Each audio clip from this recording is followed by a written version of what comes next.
Welcome to Close Listening. I'm Zach Morgenstern, joined as always by silent co-host Ludwig von B. I recently did a review of Frank Sinatra's album In the Wee Small Hours. The idea behind that video was I wanted to explore what is considered one of the first true albums, but it ended up being kind of an underwhelmed review because at the end of the day it felt more to me just like a collection of melancholy jazz singles than the experience I associate with albums from the 1960s onwards.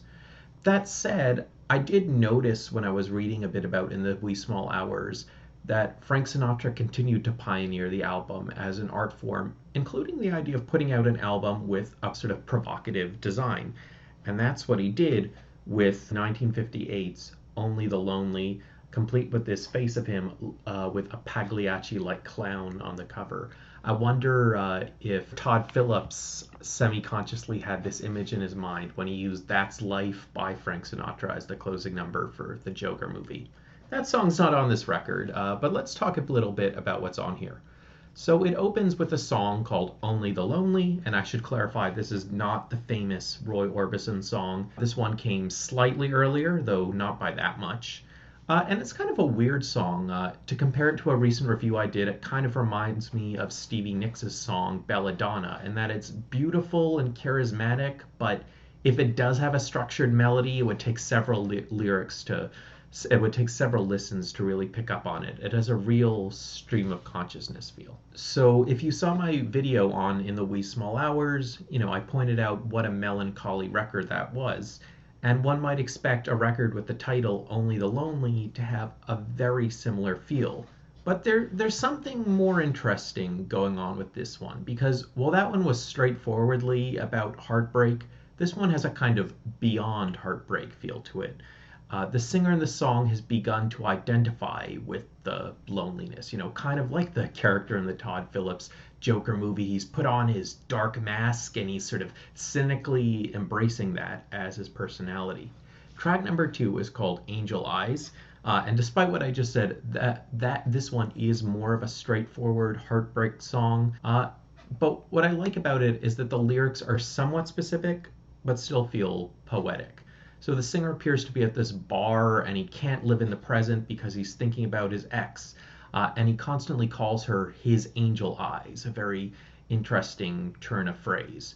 So on the one hand, yes, here the singer is just singing about romantic heartbreak, but still in this very articulate state, building on this sad clown character we got to know in track 1. Track number 3 is called What's New. This is a song written as a conversation, and I'd say all 3 of the first songs together create a kind of scene. So with track 1, our lonely man goes to a bar, and then after that he tries to connect, and he gradually builds up on this shared community of loneliness. Track number 4 is called It's a Lonesome Old Town. So this song feels, to be honest, more dramatic than what its actual subject matter is. So the quote-unquote lonesome town is just a town post-romantic breakup. But with the musical arrangement, it feels dizzying and overwhelming. You got these wailing strings and horns. There's even this very dramatic moment where you get a kind of haunting chromatic scale on the strings, while I think a trumpet, though I'm not great at telling like trumpets and trombones apart, but this trumpet solo plays in the background. It's a very unusual feel. So this song feels kind of melodramatic, perhaps almost by design. And the one thing I wonder when I listen to a song by like this is whether it's fully intentional in its melodrama, or that's kind of by accident, because if the only instruments you can have are a full orchestra, everything is going to sound very dramatic, whereas later genres of music would be more comfortable with, just guitar and bass, and then you could have something a little subtler. Track number 5 is called Willow Weep for Me. Again, a bit of a melodrama here. I feel the nature metaphor of the lyrics is accented well by the music. You kind of sense now the lonely character isn't just connecting to people in a bar, but is kind of channeling the feel of the angrier parts of nature.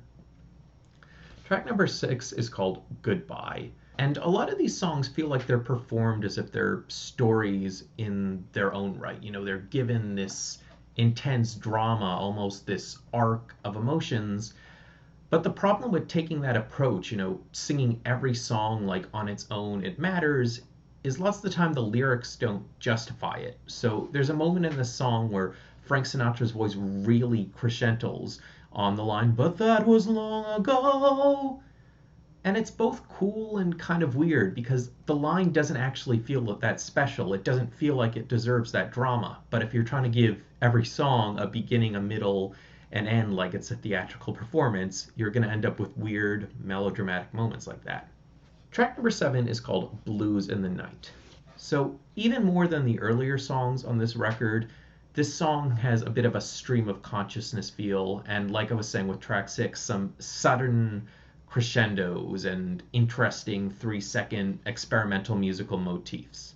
So this one is sung from the perspective of someone who regularly travels by train, and I guess it helps build even more on the concept behind this record. On the earlier tracks, we get the lonely person in a bar, then we get the lonely person in the forest with Willow Weep for Me, and now they're this rambling commuter or tourist or whatever. There are all kinds of different lonely characters in the world, and they're all mixed into the persona of Pagliacci Frank Sinatra in this song. Track number 8, famous one, I guess I'll hang my tears out to dry. This one stands out in its lyrical opening. It took me a moment to figure out the singer is imagining that he is the Statue of Liberty. It's a kind of good metaphor for loneliness, imagining you're this figure sort of frozen in space, having to stand there stoically, feeling your emotions on the inside while just having to look glamorous to the outside world. Track number 9 is called Ebb Tide. This one, really plays with its strings again, like Willow Weep for Me, taking some drama from its nature metaphor. And this one also almost has a sort of dream sequence feel to it relative to the rest of the record, because, the ocean gets wild and then it calms down.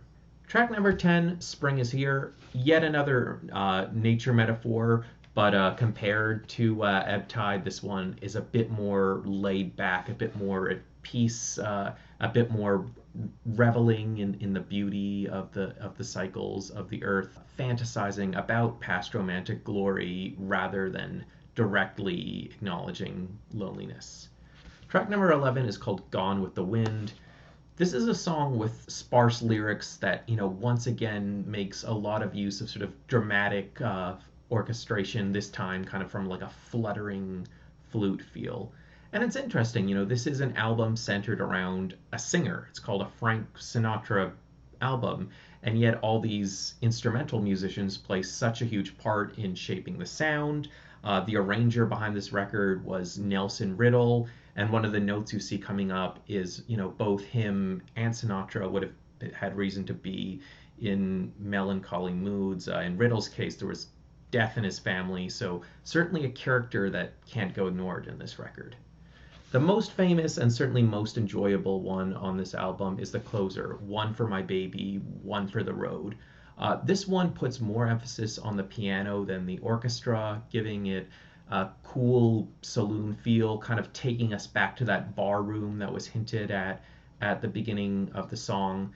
And it's almost like the character is wiping the clown makeup off his face, packing up, saying, okay, I guess I can't stay at the bar all night, don't want to be a pain to the bartender, trying to make it through another day as a normal man, all the while that sadness is still basically there. So, is Only the Lonely my favorite album? No, I still feel like it's of a different era than the music I like, and overall it's still a bit too melancholy and, I don't know, stylistically similar for me to fully embrace. That said, I think much more than in the wee small hours, this does feel like a predecessor to the concept albums and auteur albums that would become popularized in rock and roll in the 1960s. Because it's not like in the wee small hours a bunch of songs that are very directly about one topic. It's not straightforwardly repetitive. It's a more open-ended concept, and you kind of feel Frank Sinatra actually exploring this character illustrated on the front. He's not just some boring jazz singer in a suit. Kind of a proto David Bowie here. There's this interesting character and makeup behind the story on this record, and if you listen to the songs listening for the story, it makes it all the more interesting. I'm Zach Morgenstern. This is Ludwig von B. See you next time.